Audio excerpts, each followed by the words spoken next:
Welcome to this week's ITS seminar. Thank you for braving the rain and making it over here to West Village.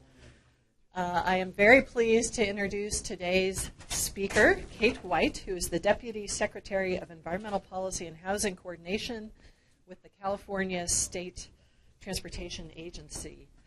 Kate was appointed to this position by Governor Brown just about a year ago, but comes to the position with a couple of decades of experience in sustainability planning of various sorts and has an amazing list of organizations she's been a part of in the past, including the San Francisco Foundation's Great Communities Collaborative, the Urban Land Institute Bay Area District.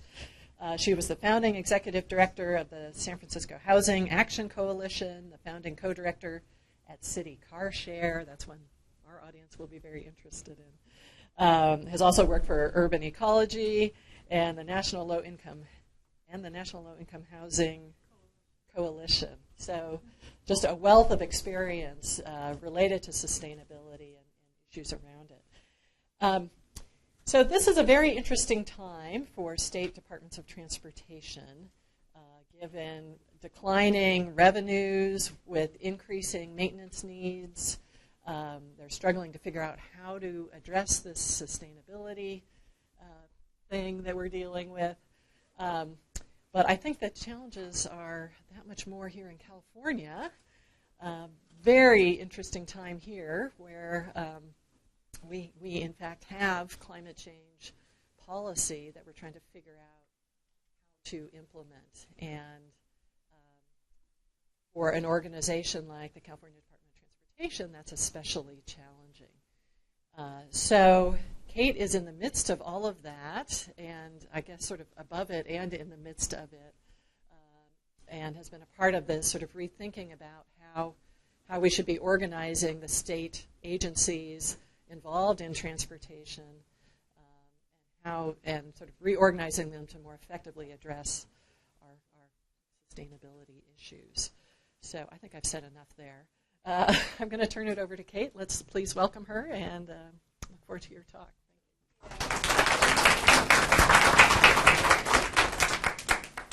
Thank you so much, Professor Handy.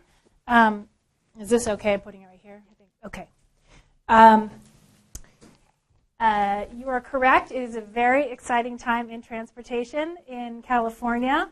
I hope that at the end of this, everyone will come up to me and talk about how you want to work for Caltrans or the High Speed Rail Authority or the Transportation Agency upon graduation or finishing your thesis or whatever you're doing here. So it is a really exciting time, and I'm really pleased to be here. Thank you for the invitation, and happy to share hopefully the latest and greatest of what we're trying to do in terms of transportation policy in California. So I'm going to cover a few things. I'm going to talk a little bit about the challenge before us. I'm going to talk about the new agency Professor Handy mentioned, reorganization and new priorities set forth by my boss, Secretary Brian Kelly. I'm going to talk a little bit about what we're doing at Caltrans. I'm going to talk a little bit about high-speed rail, a little bit about cap and trade, and I'm going to invite you to my birthday.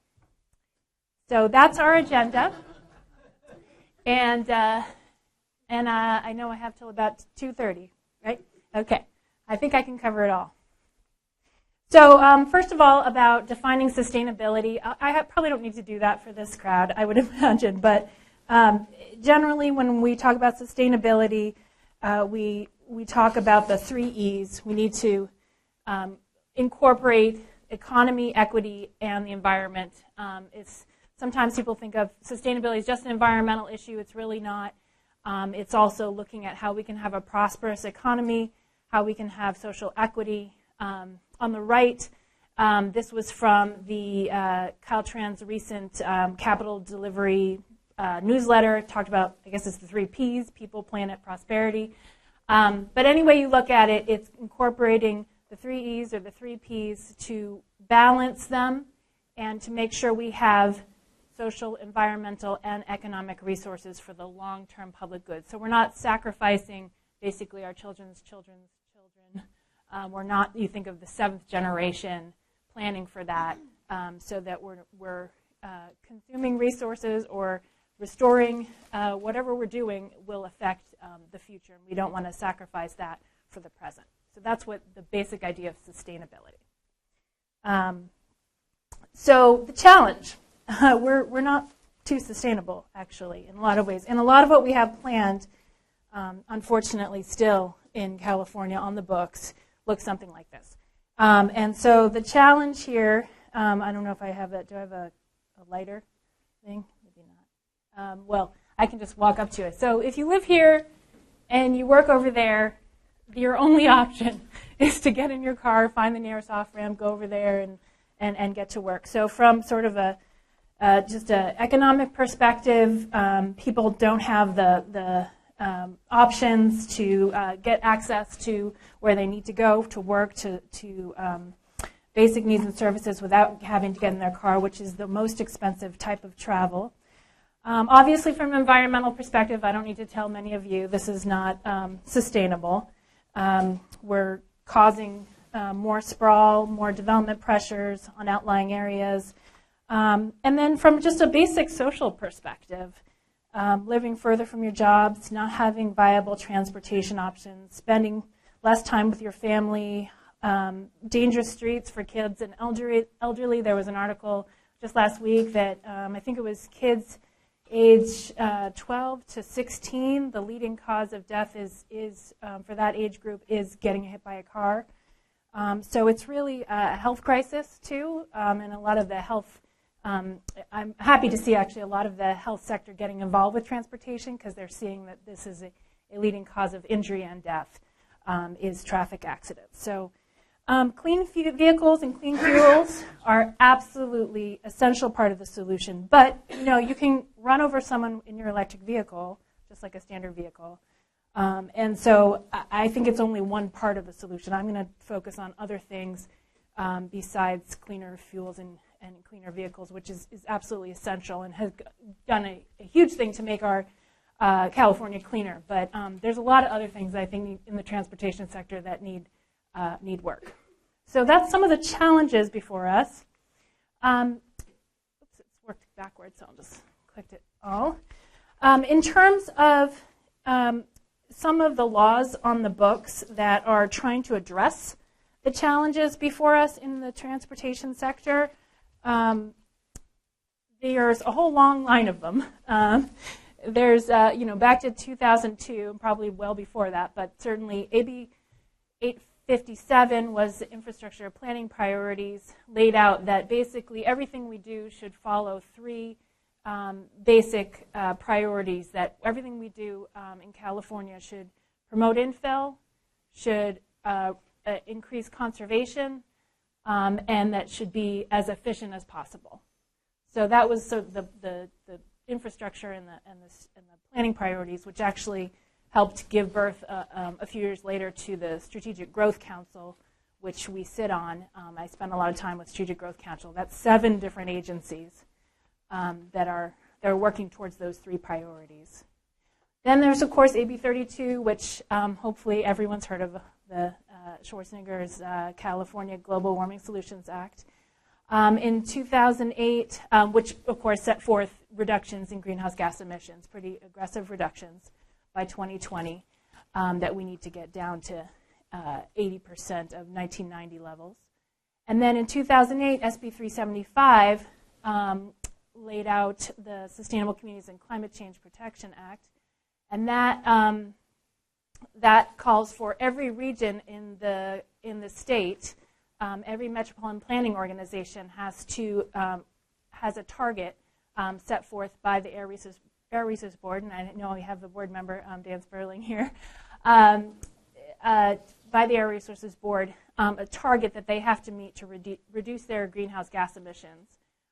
So every region in the state has been working very diligently since 2008 on their sustainable community strategies. Then in 2009, there was SB 391. Now we're getting to a little more specific on transportation, which called for the California Transportation Plan to get a little more teeth. As I was telling some of the folks at lunch, I've been in transportation for 20 years in California. I came from the Bay Area, but I had never heard of the California Transportation Plan. So that shows you kind of how relevant it was. But with this bill, it's actually giving it a lot more focus in terms of, for the first time, GHG, greenhouse gas reduction emissions have to be part of the plan. Strategies need to be explored. Scenarios have to be laid out, and that's happening right now. And per SB 391, we have to, Caltrans is charged with coming up with a new California Transportation Plan. It's called CTP 2040. That is due on December 31st, 2015, that identifies integrated multimodal system needed to achieve maximum feasible greenhouse gas reduction. So that's a pretty exciting law that I think is a little under the radar, but we are really grappling with that right now, real time, and I think it's pretty exciting. And then just this past fall, last year, the governor signed SB 743, which calls for replacing level of service. Any of you transportation engineers or wonks will be very familiar with the level of service measurement in traffic analysis, and to replace that with vehicle miles traveled as the new metrics to determine traffic analysis. And I'll get into that a little bit later, actually. I have a couple more slides on that. So that's all what the legislature's been doing to try to address some of the challenges that we're facing in the transportation sector. Yeah.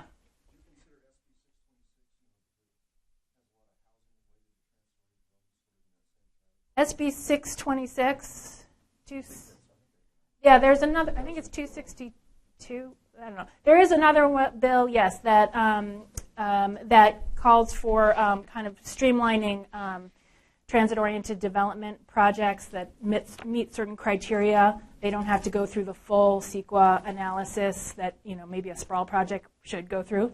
So I think my understanding is that that bill. Well, we can talk about it. I understand there aren't many developers, infill developers, that are taking it. It's a little too restrictive the way it was written, and it's not really helping with infill too much. And it's focused more on land use. These bills are getting a little more closer to transportation specific. So the governor's reorganization plan, I mentioned, and Professor Handy mentioned some changes in the state government. So I just wanted to run through, if you're wondering what CalSTA is, I can explain a little bit. So you all know my boss, or my boss's boss, I guess, was elected in 2010. And in 2011, he did called for one of a very broad assessment of the executive branch. How can we make California, we're a huge state, a lot of bureaucracy, I'll just be honest with you. What can we do to be more efficient and more effective in addressing current needs of the state? And so there was this, after a number of years, a couple years, the reorganization plan went through all the Little Hoover Commission and all the different things it had to go through.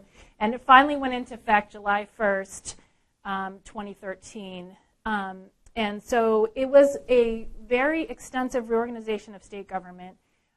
It tried to address the lack of cohesion and logical organizational issues. It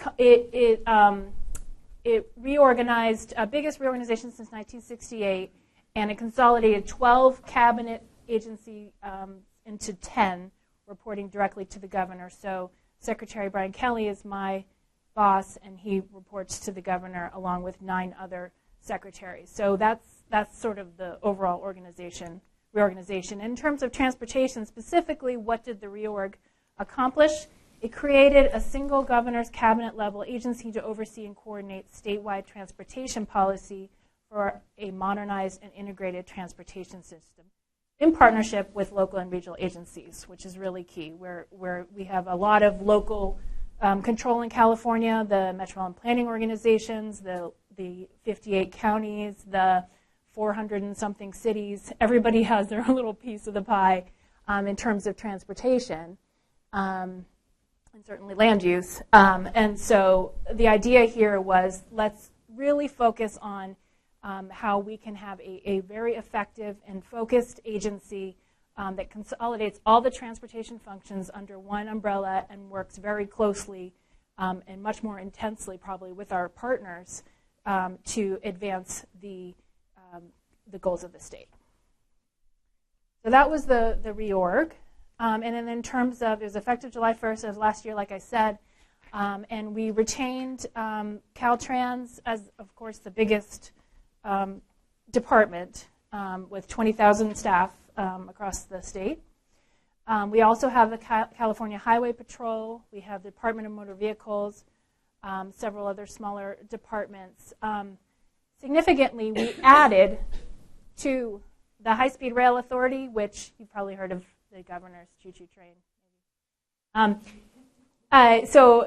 That was kind of floating out on its own for a long time. It's actually part of our agency now. And then the California Transportation Commission, it still has its own independent board, the commission. But in terms of the umbrella agency, we're working much, much more closely with them and their staff, which is about 30 or so staff.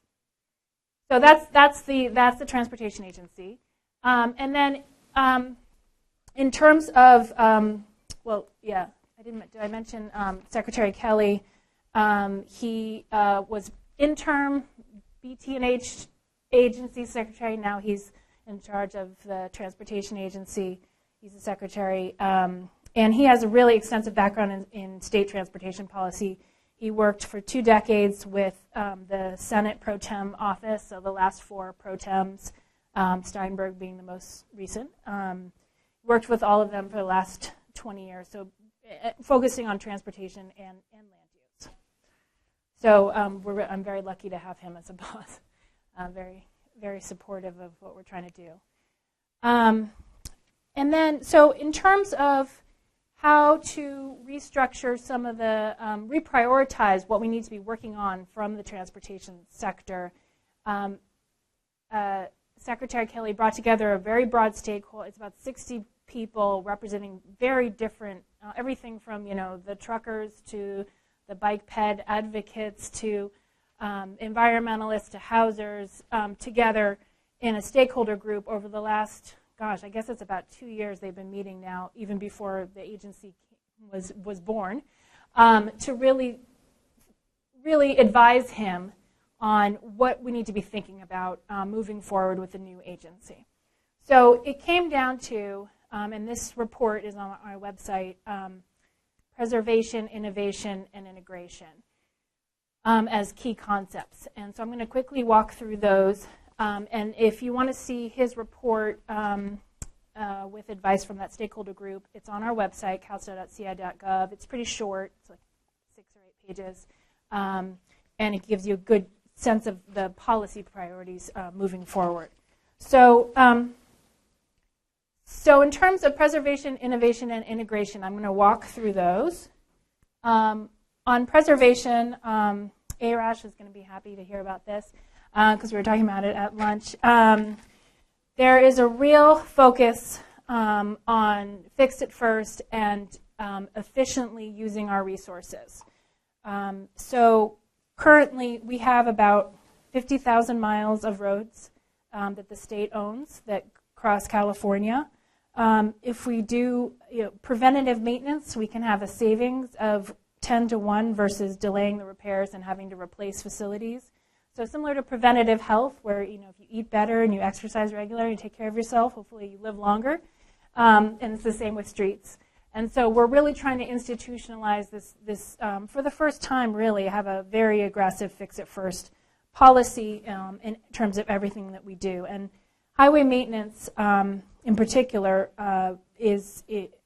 along with transit maintenance as well, but in terms of what the state owns, highway maintenance is severely underfunded. There was an estimate that we need about $8 billion annually over the next 10 years to bring our roads to basically to state of good repair, and we're only spending about $2.3 billion, so we're really quite behind.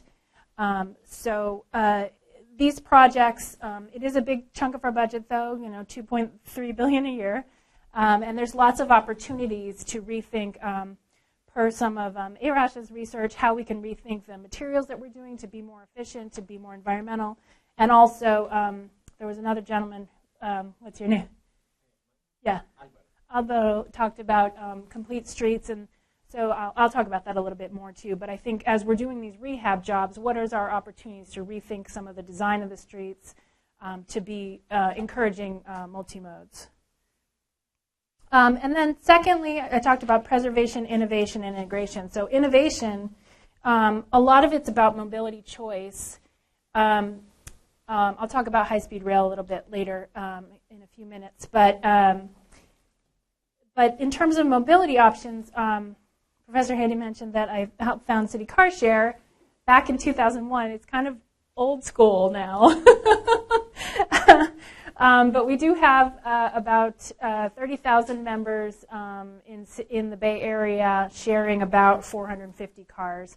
And Professor Chavero at UC Berkeley did a lot of our initial studies on City Car Share. And we showed some I'm very proud of our results. We showed that after a year of membership with City Car Share, about a third of the members got rid of a car.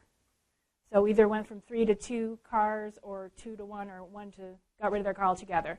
So we are having an impact in terms of City Car Share on car ownership. And then in terms of vehicle miles traveled, which is a big focus, I know, of a lot of us, our members were actually reduced their vehicle miles traveled by about 50% compared to a control group. So once they joined, and they had this option of paying per mile per reservation instead of just your car's in your driveway, oh, I'm just going to go use it and get my money's worth. Once they started thinking about the incremental costs, behavior really changed. So car sharing, has been plugging away and making a difference. There's lots of other models now, but like I said, it's kind of old school. And now we have, Uber, and who's used Uber? Okay. My mom is using Uber. I was like, wow, it's really making an impact. She didn't even know how to download an app, and she's using Uber. So Uber and Lyft, and just over the last literally two years, I feel like there's just been such an explosion in kind of everything you need in terms of your mobility options is on your phone, and especially significant on nights like tonight when people are probably going to drink too much and whatever, you don't want them on the road. So those services are really starting to, and we don't even have the studies out on them yet in terms of the impact, but my hunch is, just judging by how many people I know who are using them, and just the explosion growth of use, is that it's really going to be making a big impact in terms of car ownership. It's really not only making car ownership, less relevant, but it's actually making not owning a car cool, which I never thought would happen, but I feel like that's just started happening like in the last 2 years, which is very exciting to me. And then also, you have bike sharing, which is, of course, taken off in places like New York. This is actually in San Francisco. And that's, making quite an impact too. So that's some of the stuff happening in mobility. And from the state perspective, we need to do whatever we can to encourage these choices and really encourage mobility options and alternatives to private car ownership. And so that's, I think, our role here. I think I'll keep going because I only have till 2:30. Can you remember your question? And I just want to make sure I get through. Okay. Please take notes of your questions, and I will definitely. We have another half hour at 2:30. So finally, integration. So I touched on this a little bit, but the state-local relationship in California, as opposed to a lot of other, a little different than a lot of other states. We have a lot of local control over money, transportation dollars. We have 20 counties that all have their own sales tax measures that fund transportation projects, including projects they want on the state highway system. We have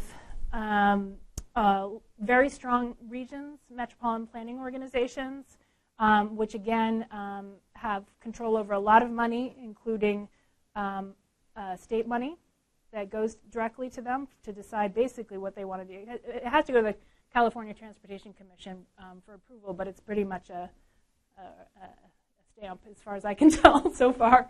There's not really questioning of what the locals are doing. So there's the integration piece is absolutely key, and there's a lot of innovation going on the local level. I mentioned SB 375, that every region has to do a sustainable community strategy.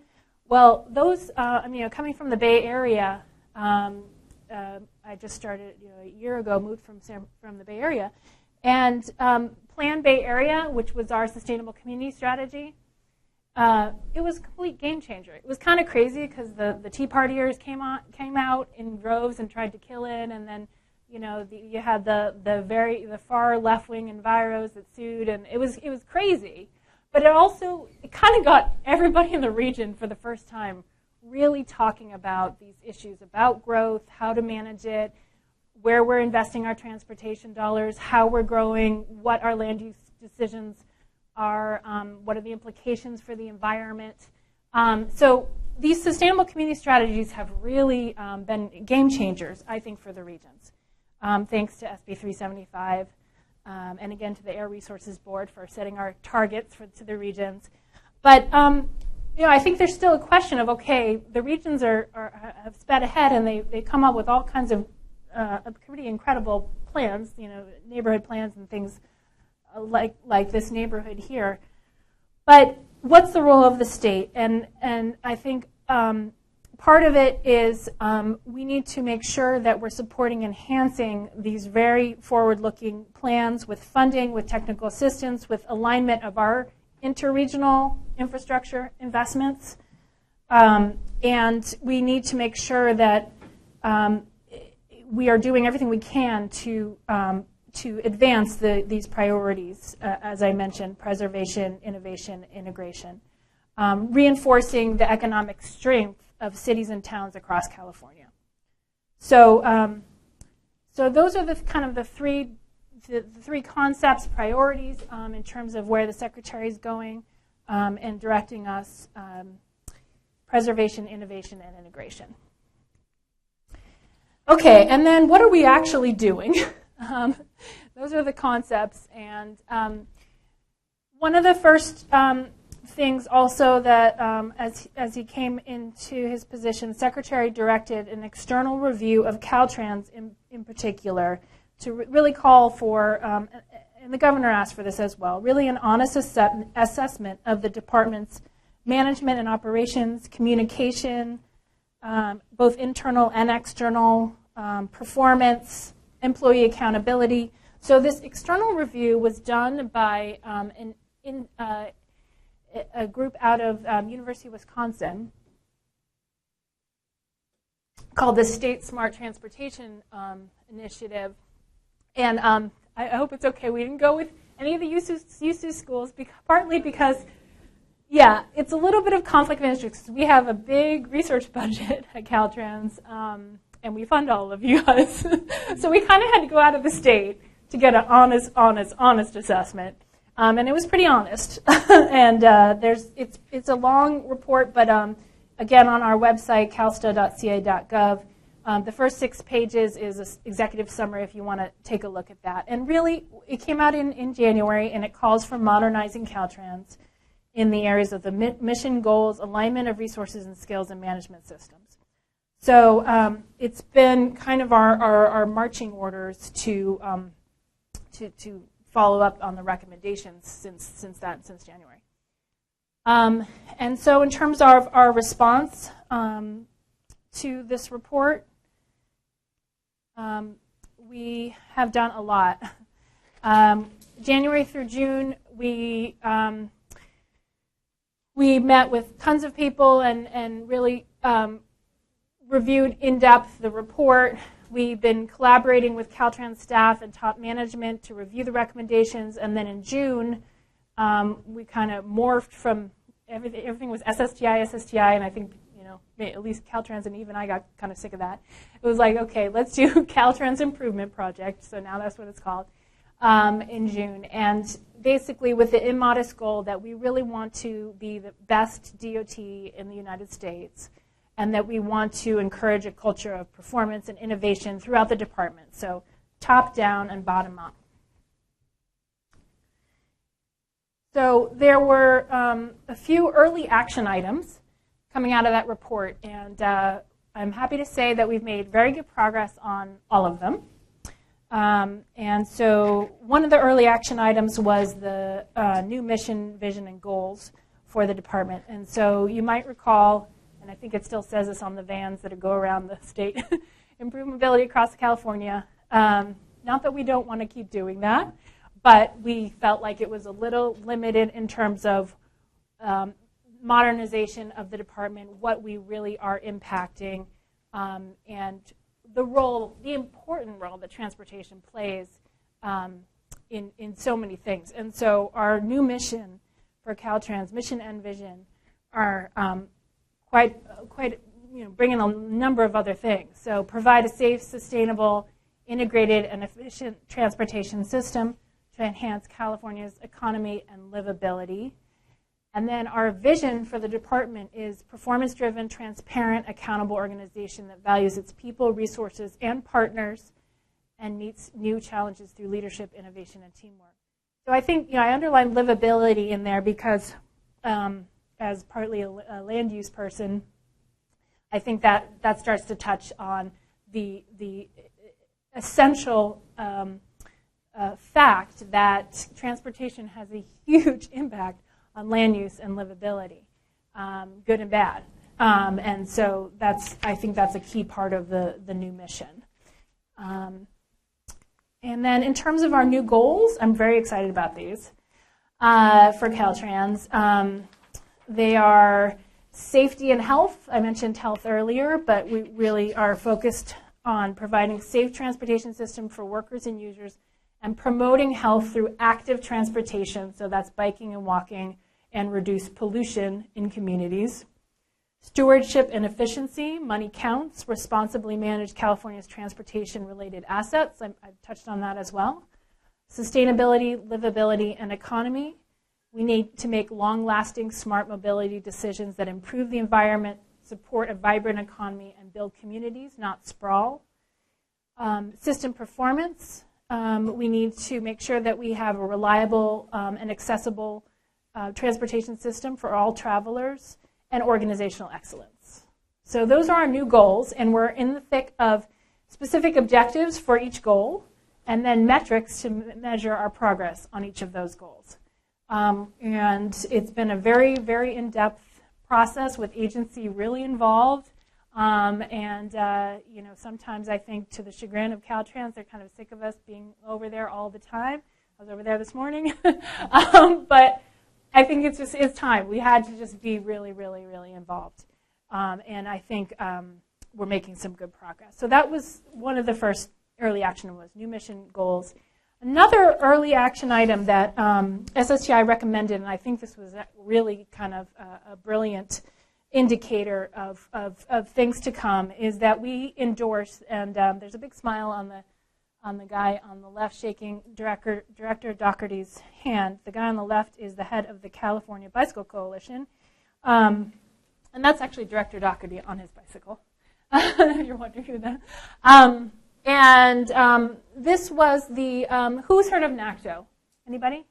Okay, great, a handful of people. So the National Association of City Transportation Officials. So who's familiar with AASHTO? Okay, more of you, okay. So I think NACTO came about over the last decade or so, and the streets guides are just literally the last few years. Kind of in response to AASHTO. I mean, there's a growing sense in city transportation officials that AASHTO was not meeting the needs of cities, and we are becoming an increasingly urbanized country and increasingly urbanized state. Many more people live in cities than not in California. 85% of us in Californians live in metro areas, major metro areas, and so the street design guidance was very highway focused, wide lanes, big turns, very auto-centric. And so the NACTO guides are really looking much more fine-grained at what needs to happen on a city level where you're actually having people walk and bike and take transit, maybe even more than driving. And so these guidelines are just really well thought out, and they really helped codify a lot of the experiments that were going on in city streets across the country, and into new guidance. And we endorsed them in April, and we are encouraging cities to use them. We are also updating our own guidance to better reflect some of the best thinking that's in these guides. So it's made a huge difference, this endorsement. And this is just a quote from Director Doherty about the endorsement. California's transportation system must be multimodal and support bicycles and pedestrians as well as automobiles. So for all Californians, yeah. So another early action item from the report was SB 743, which I already mentioned earlier, but what the direction from the report was to have Caltrans be a key partner and a leader in the development of the regulations associated with this law. And so I am very, very involved with this. We meet every other week at Caltrans, about a 20-person technical team, along with OPR, Office of Planning and Research, which is charged with coming up with the regulations, and myself. And so we're plugging away, and the law says that the new criteria that's replacing level of service shall promote reduction in GHGs, development of multimodal transportation networks, diversity of land uses, and then there's other policy and administration goals that we're trying to meet. I mentioned the state planning priorities right at the beginning, all the whole host of environmental, fiscal, equity, health, simplicity. There's a lot of other goals related to how traffic analysis is going to be done under this new law. And so just to explain a little bit more about the challenges with LOS, I mean, this is a slideshow that I've been using. I'm not going to go through the whole thing, but I'm just going to show 2 slides. And basically, it shows that if you have the more the urban grid here, and then you have the more suburban neighborhoods on the edge. The problem with level of service analysis is that if you propose a new development project right here, an infill project on a empty or underutilized land, that we're trying to encourage more infill and more transit-oriented development in California. But the problem with the traffic analysis under LOS is that development under LOS causes a shift from B to C or C to D or D to F for these intersections around. That's how LOS has worked, and so it's penalized. And then on the other side of the coin, you do a new sprawl development out here, and while obviously people are going to be driving a lot more, the LOS impacts, maybe it's, this one intersection, but otherwise, the red dots, just to go back, the red dots are the LOS impacts. This is, one LOS impact for a big sprawl development. And so traffic generated by the project is dispersed enough that while that intersection is not congested, or, not much more congested, you are seeing a lot more driving. So basically, 743 tried to reverse that and level the playing field and try to encourage more urban infill, like the first slide, developments like this, by saying that rather than looking at level of service impacted intersections, we're going to actually look at vehicle miles traveled. So how much is that development out there going to encourage people to drive? So that's the new metric. And then how that's done, that's what we're in the thick of figuring out. So let's see. I don't have a lot more time, so I'll just quickly run. Just as a summary on the Caltrans Improvement Project, there was a whole bunch of other recommendations that came out of that report, and we have these 5 work groups. I'm co-chairing the one on innovation, flexibility, and risk management with the chief engineer. But there's each of us agencies co-chairing with Caltrans, and we're really trying to tackle all these issues. I mean, it's everything. It's everything from HR issues, smart investments, where are we spending our money, partnerships, street design, flexibility, communications. And we're meeting regularly with the secretary and the director to keep plugging away on all these improvements. So it's really top to bottom look at how Caltrans functions, policies, practices, performance. Active Transportation Program, I mean, we're trying to put our money where our mouth is, and this is some positive news. We have a new $350 million program that has been awarded to biking and walking projects across the state. And so there's several hundred projects that are being funded just literally in the last few months. Some are before the California Transportation Commission next week. So that is very exciting. The new program, there's a lot of leverage in these projects, so a lot of locals are putting money into. So it's actually, our new program is helping deliver about $1 billion of bike and walk projects. I mentioned high-speed rail. There's some good news on high-speed rail. There's some really, really good news, actually. We have, just really, again, in the last few months, won some very important legal battles, which allows us to actually spend the money that we have, that many of you voted for in the bond in 2008, also spend federal money that we have, and then, of course, significantly cap and trade proceeds went to high-speed rail as well. And so we've achieved some major also environmental approvals, and we've begun construction. These are some of the benefits of high-speed rail. I don't think I need to convince many of you. Who's ridden on high-speed rail? I think it would be more of you. I actually never have. I'm pretty excited. I'm going to go to Japan over the holidays and check it out. So some of the goals, obviously reducing congestion. 1 out of 6 flights coming from LA is going to the Bay Area.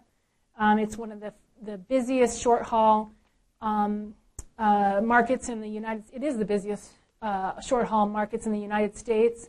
And so that's a lot of flights, and a lot of them are delayed. Anybody experienced that? Delays from Southern California, Northern California. And our population growth is growing. The alternatives, I think this is a key point with high-speed rail. What are our alternatives? Double-decking I-5 all the way to Los Angeles, putting runways into the Bay so we can get more flights out of SFOs at capacity right now. None of those are real good, viable options, and certainly not from an environmental perspective. And so that's some of the environmental arguments that we've been trying to promulgate regarding high-speed rail.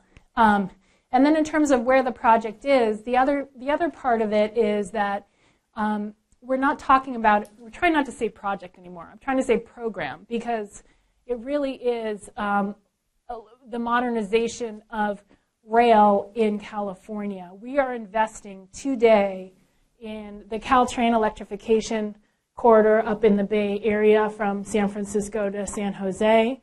That's entering the EIR, but the EIR process is underway right now. So that's very early investments. It's going to add tremendous capacity in the short term to the Bay Area's Caltrain corridor. We are also investing in Metrolink in Southern California, and we are underway with our initial operating segment in the Central Valley. So we're really looking at supporting regional rail as well as eventually, LA to San Francisco in under 3 hours. I mentioned that we're getting significant dollars from the cap and trade program for high-speed rail. This is really a huge help. Thank you again, Dan Sperling. Thank you, you did, thank you. This is the cap and trade funding, the Greenhouse Gas Reduction Fund. This year's $830 million, where it's going. What's real exciting, I think, for many of you in the room will be that this first light blue whole chunk is basically all transportation-related funding. It's about 60% of the funding. And what's even more exciting about this funding going to everything that we care about, programs that reduce vehicle miles traveled and low-carbon transportation, is there's another column, which is the continuous appropriation column, which is actually percentages. And so this is this year's budget, but moving forward into 15-16 and beyond, I can share with you that the Transit Capital Program, well, high-speed rail, first of all, will be getting 25% continuous appropriation. The State Transit Assistance Program, which is Transit Ops, has a 5% ongoing appropriation. The Transit and Intercity Rail Capital Program has a 10% continuous appropriation. And then the Strategic Growth Council's Affordable Housing and Sustainable Communities Program is 20% continuous appropriation. So these are not insignificant dollars, especially assuming we get fuels under the cap starting next year. And other, dirty industries under the cap, they have to basically continue for as long as the cap and trade program is around to essentially pay for their pollution, and that's going to go towards all these programs. So this is really significant for California. It's really quite revolutionary in the country to have a program like this. Okay. Does anybody remember what I said I would do the last, what was it? Birthday. So what I didn't tell you is that I'm going to invite you to my 80th birthday. That's me. My granddaughter put that up. She posted these pics on FaceTweet or something like that. And so what I wanted to do is to invite you to my 80th birthday party, but also invite you to think about that year, which I figured out recently is right around 2050. So yeah, all you engineers can figure out exactly how old I am. So 2050 is a significant year, for many legislative goals, and we have a governor's executive order to reduce our carbon even further by 2050. So anyway, so I wanted to invite you to these were posted somewhere in cyberspace for my birthday, and I wanted to invite you to celebrate with my spouse, my friends, my children and grandchildren. And so imagine, I retired 13 years ago, and my spouse and I have a LEED certified condo that we can afford at the 19th Street BART station in Oakland. And we walk to pick up nearly everything we need for the party within a few blocks. And our son Luke, who was born in 1999, and his daughter Mira, who was born in 2031, they want to come up for my birthday party in Oakland. But Luke works for 4D Film in Hollywood, and Mira is at her last year at Fresno State, and she's majoring in shared mobility engineering. And so the morning of my party, Luke, my son, his wife drives maybe in his automated car. But maybe his wife drives him in their mini ZEV, zero emission vehicle on the hot lanes or something like that, to Hollywood and Vine to drop him off, and he catches the subway train, which runs every 3 minutes, to Union Station in downtown Los Angeles, and then he seamlessly transfers with the same ticket to the next high-speed train north, which runs every 10 minutes. So as the train departs, he Skypes, or whatever you do in 2050, Mira, his daughter, my granddaughter, from his phone, and he lets her know which train he's on, and so she knows she has about an hour to get on her bicycle and go down her protected bicycle paths down to the Fresno station to meet her dad. And so Mira determines she won't really need her bike in Oakland near my house here. You can walk to everything. So she parks it in the secure bicycle garage. Anybody been to Amsterdam and know what I'm talking about? The parking garages? Yeah, bike parking garages. Okay, at the Fresno station. And so she jumps on the train. She finds her dad, and she quickly finds him on the upper level last car. And they have a nice relaxed ride up to the San Francisco Transbay Terminal. And they even have time, because they're sitting there on the train, she has time to show her dad her latest research on her tablet. And then they deboard at the Transbay Terminal, and they have a couple hours to spare. So they walk to the waterfront, and they see the latest bay restoration project. And then they have lunch, and they pick up a few things for me at the ferry building for my party. And then so by late afternoon, they walk down the wide sidewalks of Market Street to the spacious, renovated BART station with very clear signage about how they get to Oakland. Right? I never know I get on there. Where am I going? Okay, to Oakland. They arrive in Oakland. They come up from the BART just as the sun is setting, and they safely cross the 19th Street BART pedestrian plaza to our condo. So I meet them at the door. Thank you for coming up from LA and Fresno. And as my friends get ready to light the 80 candles that are ready on the cake. So with that, I want to thank you for coming to my 80th birthday and to the future of transportation in California.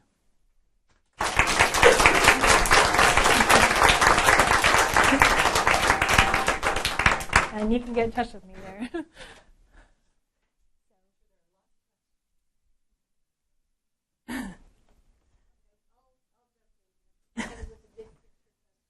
Sure.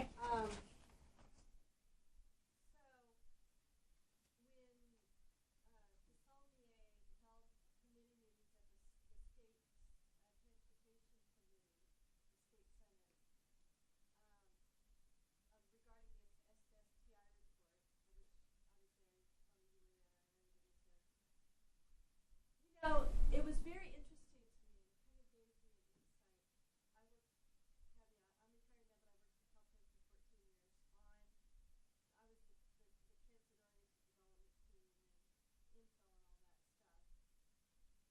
I was the transit-oriented development team and info and all that stuff. So I know what it was like to try to change from within the organization. Very, very challenging. And it was really amazing to me that several of the committee members of that Senate committee admitted that for many, many years, the legislature has directed Caltrans to be in the highway department. And that if real change is going to come about, it really does have to change at the legislative level as well as, telling Caltrans, do this 1 year, and no, don't do that, do this, and that you're the highway department, now you're the whatever department. The bureaucrats are trying to follow direction with not enough resources to do anything really very well. Not to defend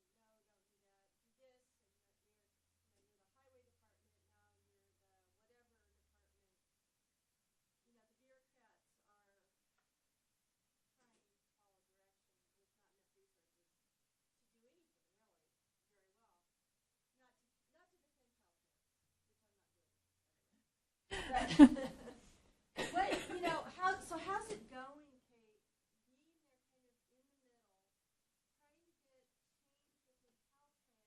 of in the middle, trying to get change within Caltrans, when you know that the reality is that the CPC, which has a lot of pro-development interests appointed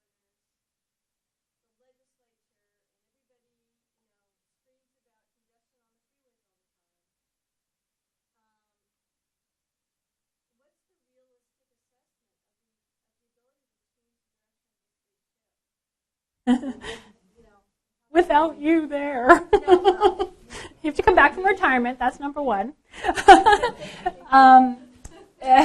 So yeah, the question was about what are the prospects for change, shifting a very big ship, especially with a lot of the legislative pressures to even keep Caltrans as the highway department, which it was before 76 or something. And I would say that I think it's a really great question. One thing I definitely have learned a lot, being really in the thick of it now, is that the legislators and the locals and the regions do have a tremendous amount of power. I mentioned the money thing too. The 20 counties. I think people don't realize that most of the funding for new highway improvements is actually coming from the regions now. It's not coming from the state. And so I think, to take the kind of leadership that we're calling for here in terms of really being a multimodal state, the culture change is not all about Caltrans. It's not all about the state. This culture change has to happen at the regional and local level as well. There are a lot of these sales tax measures, which is making up, like I said, the majority of highway expansion is funded by them. A lot of those measures were passed in 20 years ago, before AB 32, before SB 375. They haven't been revisited. Some of them are coming up for renewal. I know, like Alameda County is voting next week on some sales tax measures. And I think, honestly, if we're going to meet the state goals, the state environmental goals that are laid out in AB 32 and beyond, we are going to have to be actually stronger at the state. And, of course, that's not very popular at the legislature to say that, but since there's no legislators in here, I can say that. And we actually have to lead the way towards a more sustainable transportation system and take that leadership. And honestly, I think some of those sales tax measures have to be revisited. The projects have to be revisited. They're not the right package for modern times. For the current, we're in a climate crisis, if you hadn't noticed, the drought, et cetera. We have to really change course if we're serious about survival as a species. So, therefore, everything has to be revisited. That's my feeling on it. So I actually, I think it's hard for Caltrans that's maybe been beaten up for many years at the legislature. One thing that was encouraging at one of those hearings, I was there. I saw you there, Terry. Was that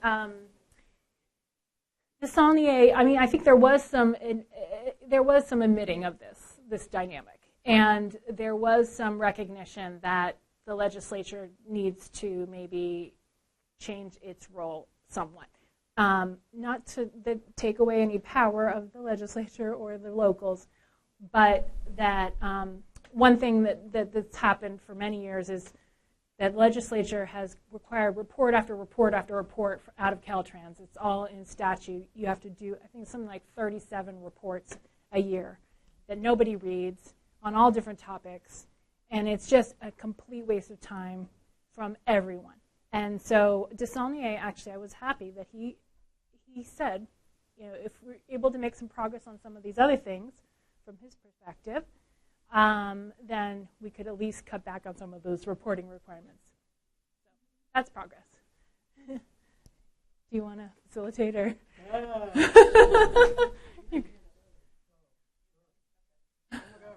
Okay. I have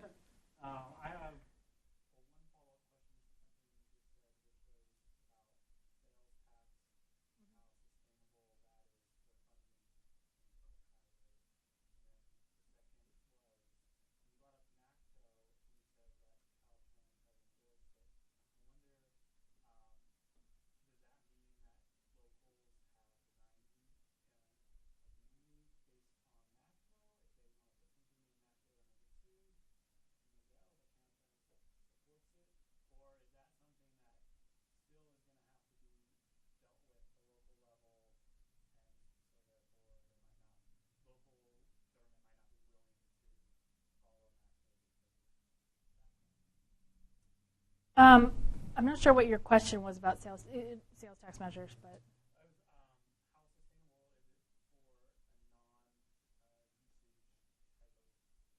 how sustainable are sales tax measures for funding transportation? Well, whether they're sustainable or not, it's the reality. There's a chart that we produced this year that shows that 25% of the funding going to the transportation in California is getting funded through these sales tax measures, and that's been in place since the 80s. The early 80s was Santa Clara County, I think, passed one, and then all these other counties have passed more since then, and they're getting renewed generally. I mean, sometimes they lose. You have to get 2/3, so sometimes they almost pass, but I don't know if it's certainly not necessarily the best. There's a lot of ways that sales tax are regressive from a sort of equity perspective. You have poor people paying more and things like that. And there's lots of issues with sales tax, but it is the reality, and I don't see that changing. I think sales tax measures will continue, and probably more counties will take them on as they grow in population and demographics change, and they're able to pass them. I think that's just the reality of transportation funding in California. But what is in those sales tax measures, that's what I'm interested in. It's like, can we affect the package of projects? Is there a role of the state to say, this is your package of projects has to be consistent with your sustainable community strategy, for example? That's not the case. And then your second question about NACTO, and I'm so glad you brought up design immunity, because it starts getting a little wonky, but if you have a legal background, you're probably paying attention to this. That's a liability is just a huge concern of every public entity. Certainly a huge concern of Caltrans. We spend about $80 million a year in lawsuits, paying out lawsuits. So it's a big chunk of our budget. We have been working very, very closely with the engineers and the legal division at Caltrans, and also lawyers who defend cities over the past several months to really get a handle on what's the real issues here with new design standards. And this concept of design immunity, meaning that if you follow, basically you document your engineering decision, you have that, you keep those documents, you build the facility as planned, as documented. Even if there is, and you have an engineer, licensed engineer, use their engineering judgment to provide a solution based on NACTO, AASHTO, or whatever they want, you are in very, very good position for design immunity, meaning in many cases the judge won't even hear the case. It's just, you did what you're supposed to do. And so, or if they do hear it, you have a very good defense. And so, this message of design immunity is not well known. On the local level, even Caltrans engineers themselves are very scared about this. They're like, I had the chief engineer last week tell me, it's like this urban myth. She said, she's been an engineer at Caltrans for 30 years. She's been on the stand, in a court case once. And she's the chief engineer for Caltrans. So it's like, and then people are worried, I'm going to lose my license. That actually doesn't happen. Like I haven't yet to find one example of that. So it's just like kind of this fear of doing something different. And what we're really trying to do, the message we've been giving is, we're trying to put the engineering back into engineering, that we're looking for problem solvers who see a transportation challenge on the street and take the best information they possibly can, look at the best guidance, including NACTO, make their best engineering judgment about what needs to happen, hopefully, considering some of the policy goals about, not putting these signs so the pedestrians have to go, 3 ways across the street to get across the street.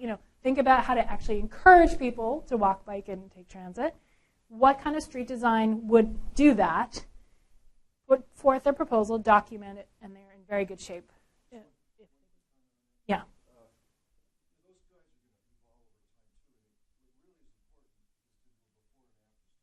Mm-hmm.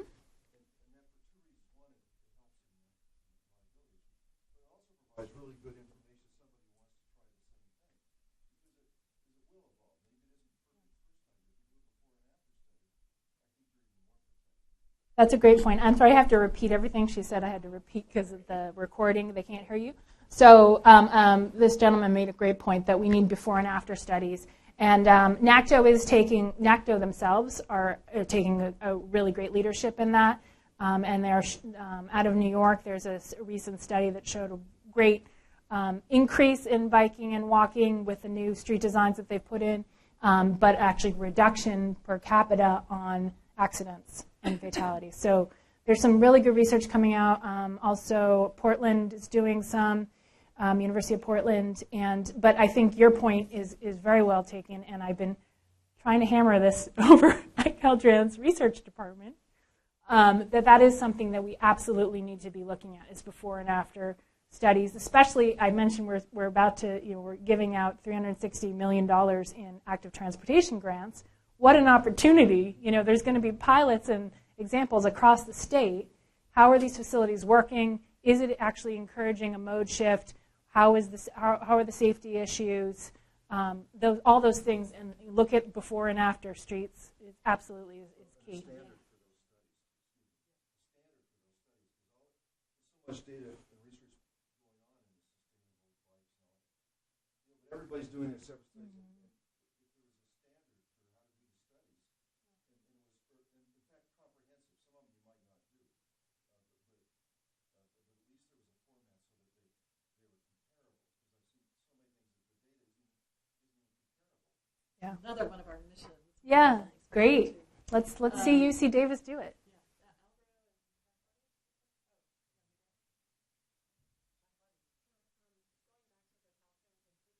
Yeah.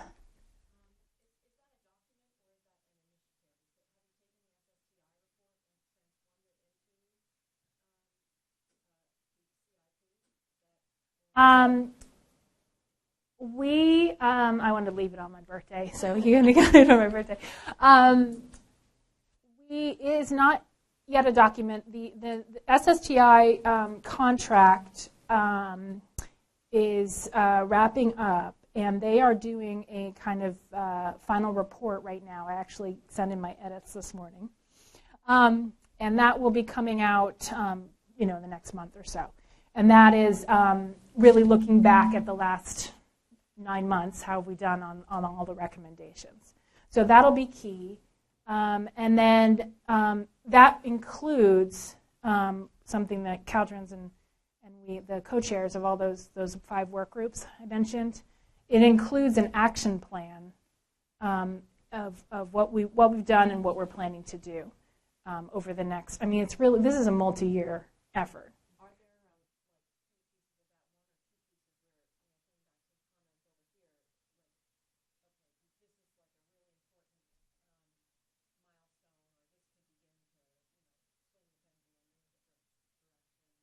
Or they're key parts of the Caltrans Improvement Project.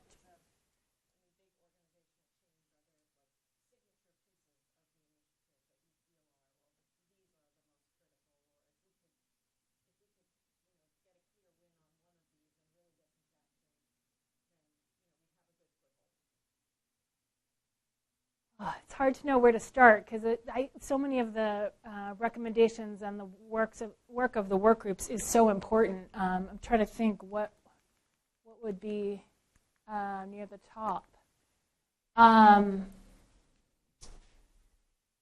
Honestly, I went over the mission and vision and goals. I think getting those metrics in place and that we really start through the organization having accountability. It ties into performance and some of the HR issues. But if we can really have staff being measured on new, if it's not just project delivery, but it's really some of the other goals that we now have. So I think that would be one huge game changer.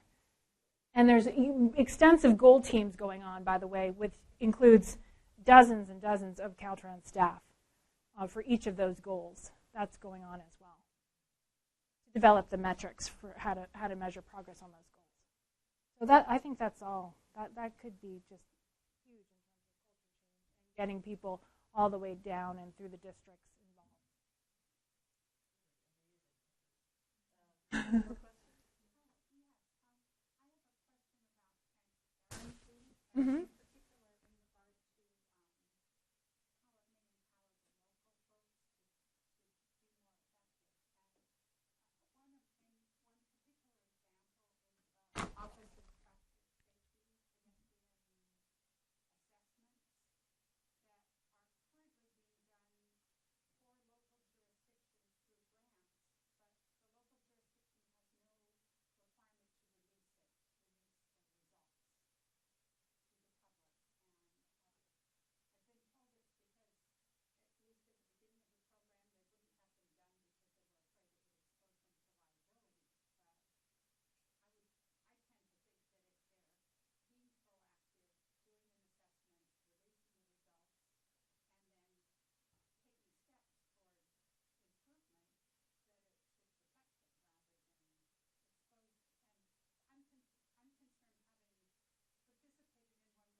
Okay. Mm-hmm.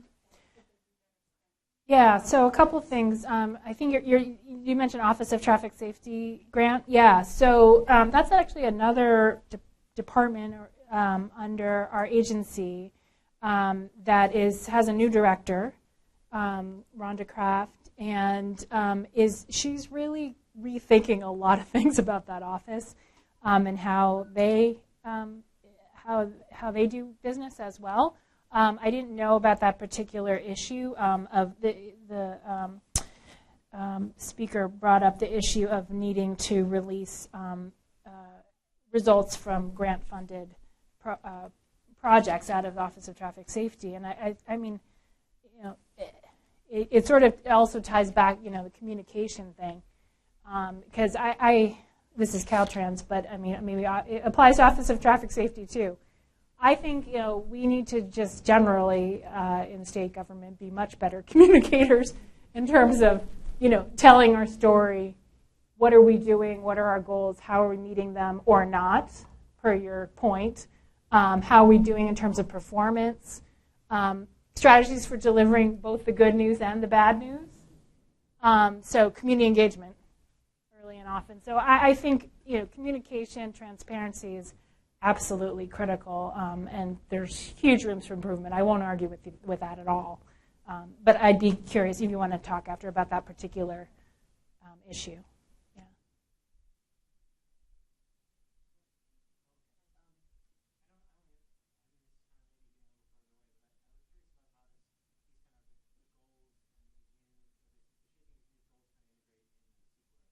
Especially with respect to local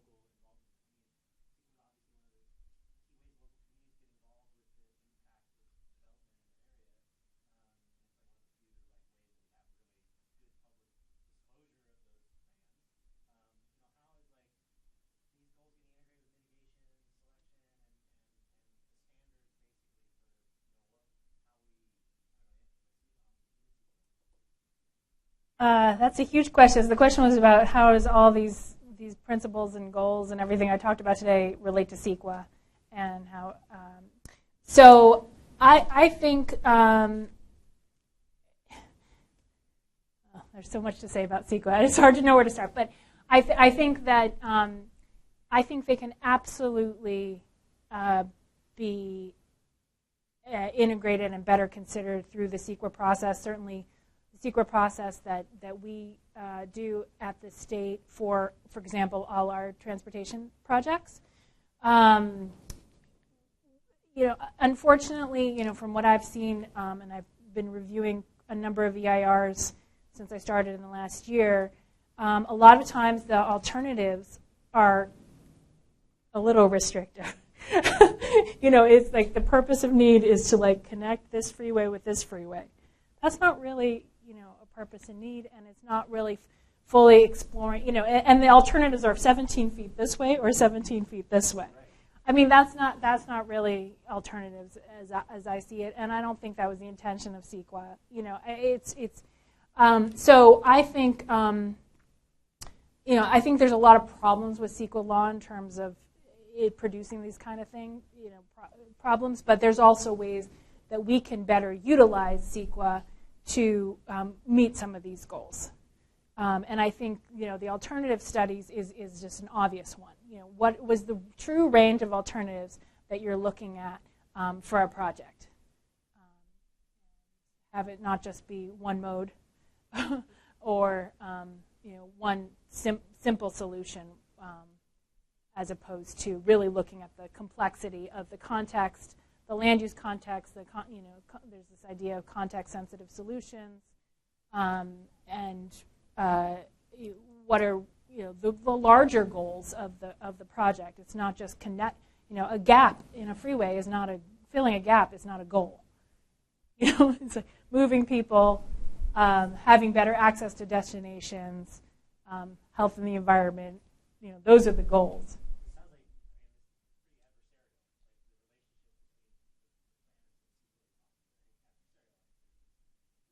Adversarial between the planners and CEQA.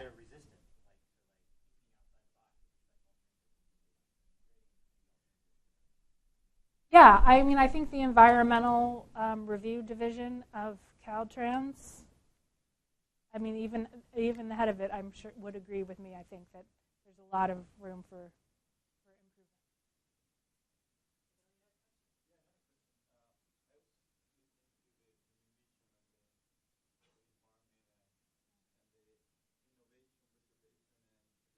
improvement.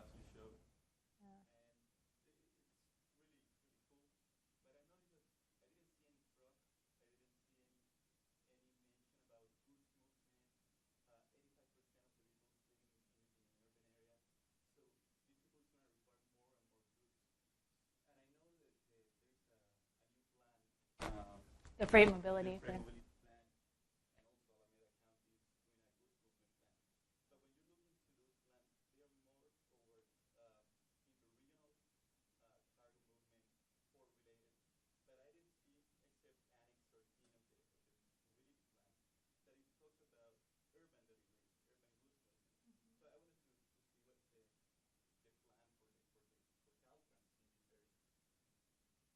So the question was about goods movement, specifically in urban areas with a growing population and growing need for deliveries and everything.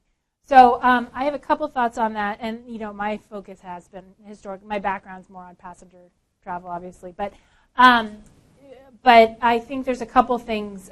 One is that with goods movement, I think we need to be planning for, as a state and in partnership with industry, really, on mode shift for goods movement from trucks to rail. That's one thing.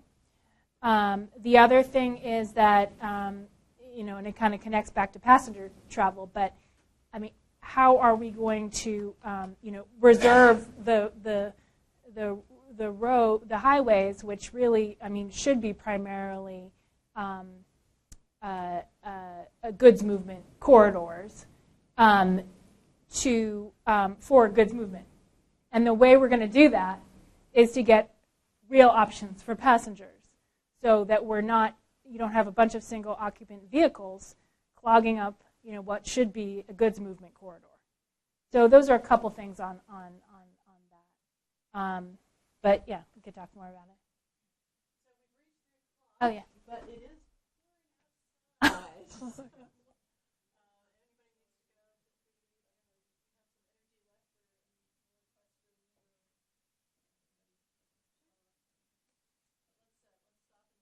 Okay, thank you.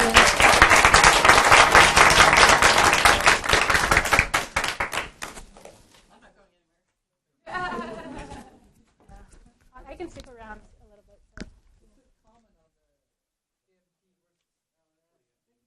So.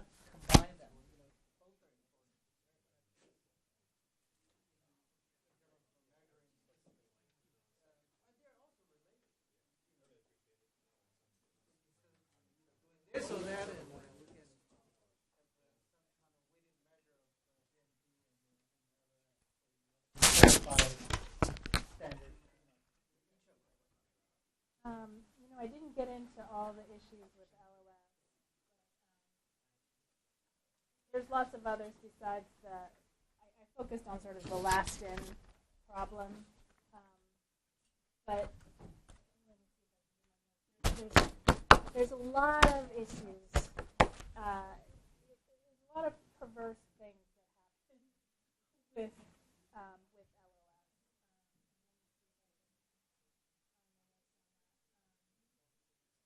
LOS. The main thing is that level of service analysis often calls for solutions that contradict the goals. I mean, for example, saying, this is congested, so we need to widen the lane or put in another lane. And that is making it more difficult to cross the street if you're a pedestrian. It's making, what are you going to have to take out when you put that other lane?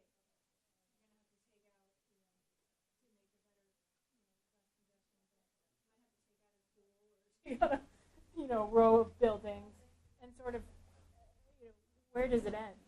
Too, you never solve congestion. You can manage it. Try to provide some alternatives so that people aren't sitting in it. But personally, having spent 4 days in LA a couple weeks ago, we've got freeways everywhere. We don't have anywhere else to build, and we can't take out more lane.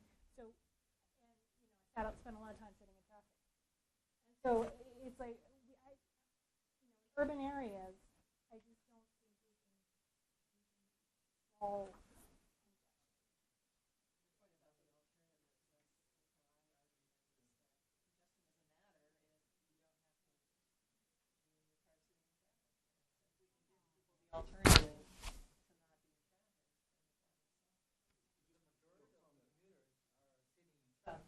Yeah, so let's give them the alternative.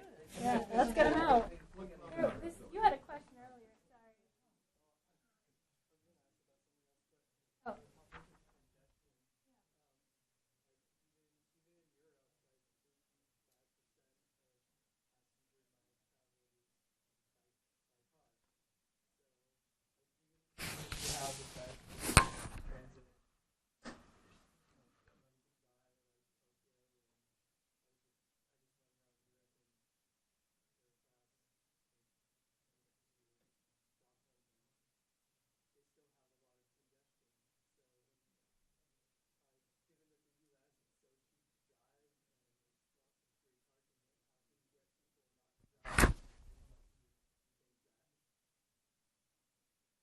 Unless you change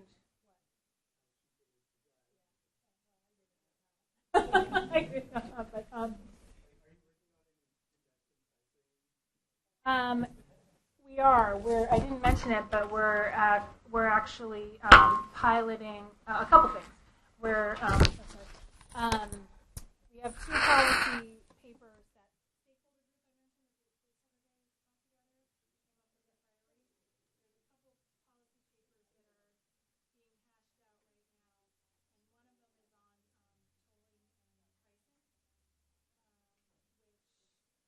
certain examples in Southern California, but there's not a state policy to encourage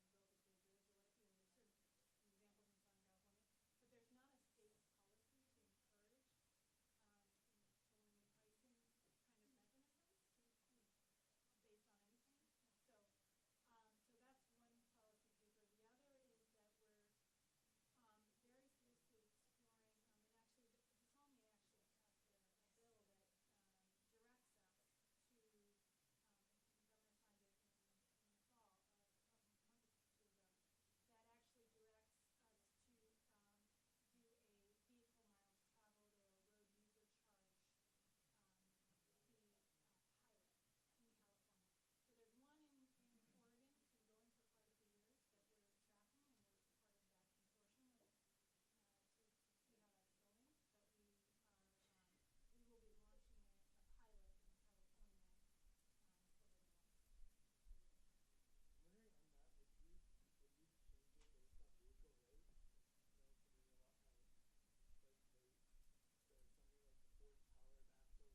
I think level service still is a useful measure. I agree with you. It probably isn't the most important thing for sleep, but the data is generally readily available, just for existing. And in particular, if you're looking at a neighborhood project, oftentimes there are some, no new lanes or anything else, but there are ways you can, have significant improvements in traffic flow and without affecting pedestrian and bicycles, one or two intersections where people just haven't done what needs to be done. And those are things I think that still need to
I would have quit if. It's amazing though. Because I feel like that it's very easy, like, to get really analysis paralysis, kind of like scared of uncertainty and reduction of potential. When you actually like look at them and then you kind of go, well, there's a lot of uncertainty. There's not much. There's strong likelihood that it's not going to decrease emissions. And so like it's awesome when people are like, I feel like you were awesome. Thank you.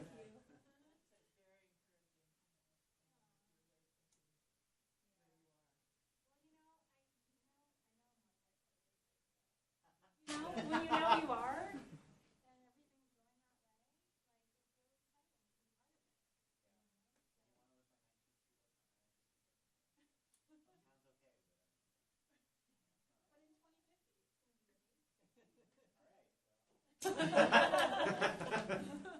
Unbridled optimism. Thank you.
Help us brainstorm.